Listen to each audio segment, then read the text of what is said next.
আজকে সোশ্যাল মিডিয়ায় একটি ভিডিও দেখেছি যেখানে ডাক্তার শফিকুর রহমান সাহেবকে একজন মহিলা এসে জড়াই ধরছে, কাঁদতে কাঁদতে এসে জড়াই ধরছে, এমনভাবে জাপটে ধরছে ডাক্তার শফিকুর রহমান সাহেব মহিলাটাকে ছুটাতে পারছিলেন না। আর যেহেতু মহিলা খুব কাঁদতেছিল এই জন্য তিনি তার মাথায় হাত বুলিয়ে দিচ্ছিলেন। এইটাকে কেন্দ্র করে সোশ্যাল মিডিয়া গরম। তো উপায় না পেয়ে আমাদের জামাতের ভাই যারা আছে তারা আবার তারেক জিয়া এরকম একটা অবস্থায় পড়েছিলেন, তারেক জিয়া একটা মহিলাকে এরকম জড়ায় ধরা এরকম হাত বোলাই দিচ্ছেন, সেইটা দিয়ে প্রতিবাদ করতেছেন। দুই পক্ষ এক পক্ষকে গায়েল করতেছেন।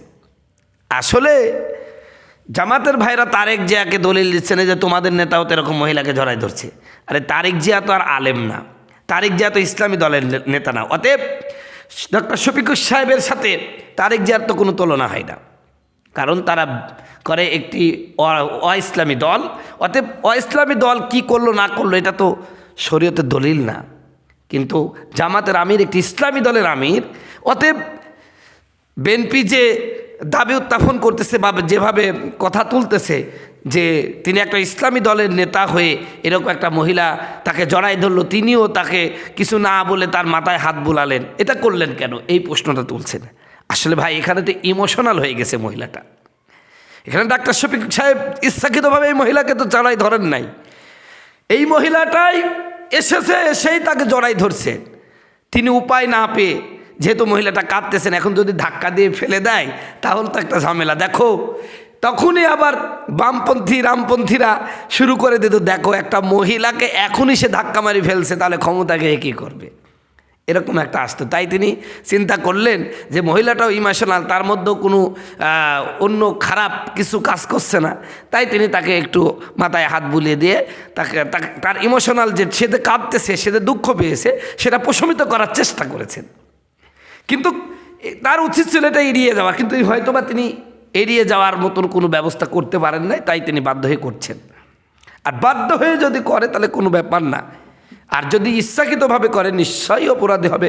কারণ কোনো পুরুষই কোনো অপরিচিত মহিলা যাদের সাথে বিবাহ করা জায়েজ আছে এমন মহিলাকে এইভাবে জাপটিয়ে ধরতে পারে না, এই মহিলা ওই পুরুষটাকে জাপটিয়ে ধরতে পারে না।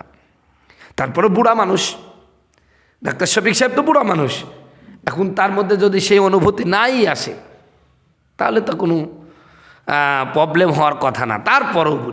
তারপরও বলছি আসল কথা হলো যে একটা অপরিচিতা মহিলা কখনোই একজন পরপুরুষকে এইভাবে জাপটিয়ে ধরতে পারে না, সে যতই ইমোশনাল হোক।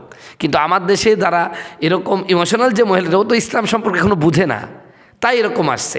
রসুলের মসজিদে একজন প্রসাব করে দিয়েছে না, সাহাবীরা তার প্রতি চড়াও হলেন, রসুল বললেন ও তো ইসলাম বুঝে নাই, ও তো মসজিদের কদর বুঝে নাই।